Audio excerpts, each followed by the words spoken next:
Next question is, suppose करो हमारे पास एक बॉल है, थोड़ा थोड़ा बड़ा बनाए तो अच्छा लगेगा शायद।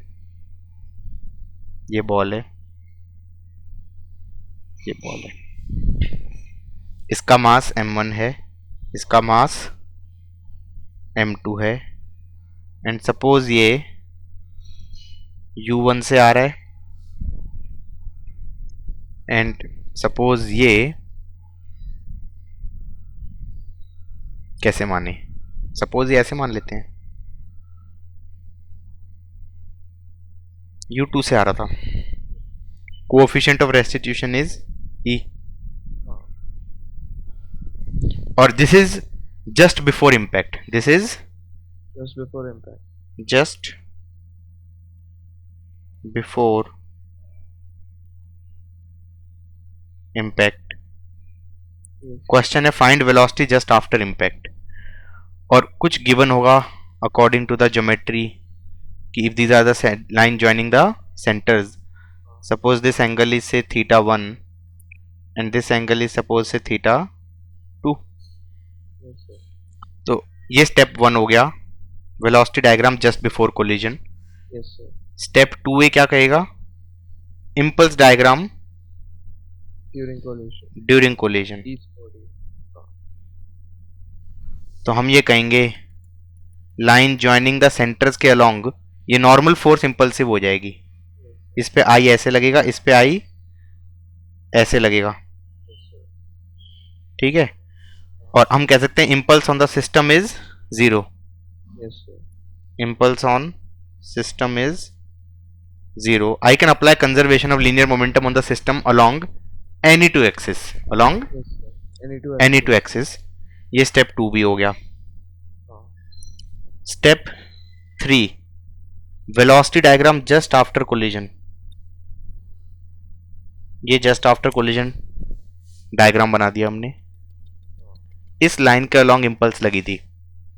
तो अगर सिर्फ m1 को देखा जाए तो इम्पल्स के परपेंडिकुलर वाला कंपोनेंट कांस्टेंट रहेगा, Yes, तो u1 साइन θ1 सेम रहेगा, एंड इधर u2 साइन θ2 सेम रहेगा, और इम्पल्स के अलोंग वाला वेलोसिटी का कंपोनेंट चेंज हो जाएगा। लेट अस सपोज कि इस डायरेक्शन में मान लिया v1 हो गया, इस डायरेक्शन में मान लिया v2 हो गया, ठीक है। Fourth, v separation is ev approach, Yes, sir. v separation is EV approach. v approach. Yes, sir. तो हम ये कहेंगे along common normal, along Common normal. Common normal line of impact. तो ऐसे हो गया ना, ये लाइन ऑफ इम्पैक्ट हो गया। Yes. इस लाइन ऑफ इम्पैक्ट के अलोंग v अप्रोच कितना होगा, इसको अगर मैं रिजॉल्व करूं तो ये वाला कंपोनेंट ऐसे होगा और इस वाला भी इसकी तरफ ही होगा, दोनों ऐड हो जाएंगे। Yes, sir. तो ये हो जाएगा e u1 cos θ1 Cos θ1 plus Yes.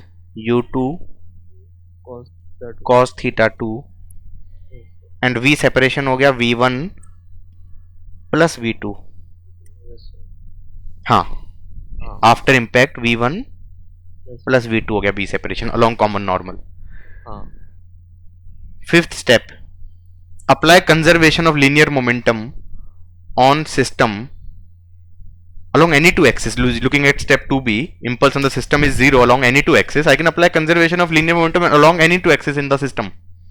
Common tangent के along तो ऑलरेडी कंजर्व कर चुके हो, इंडिविजुअल का ही कंजर्व कर दिया है।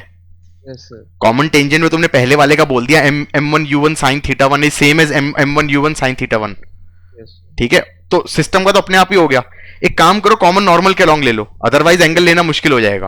हाँ. तो हम ये कह सकते हैं कंजर्वेशन ऑफ लीनियर मोमेंटम लगा रहे हैं on system along common normal. Yes, sir.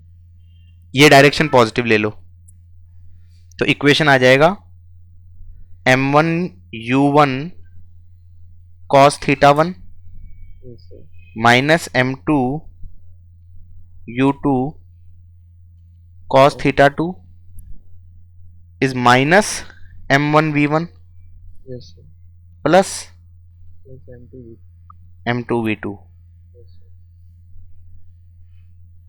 ये दो इक्वेशन हो गई, दो अननोन हो गए। yes, चलो इसमें एक स्पेशल केस करते हैं। सपोज करो m1 is m2 yes sir, and e is 1। तो हम ये कह सकते हैं m1 m2 बराबर हो गए और e 1 हो गया। तो सेकंड इक्वेशन तो बन गई minus v1 plus v2 is u1 cos theta 1 minus u2 cos theta 2। yes sir, और पहली इक्वेशन हो गई v1 plus v2 is u1 cos theta 1 plus u2, plus u2 cos theta 2। yes sir, v2 is u1 cos theta 1 yes sir, and v1 is u2 cos theta 2। yes sir, अगर mass same है तो common normal के along velocity interchange हो गई। yes sir, जो head on में होता था ना, yes इलास्टिक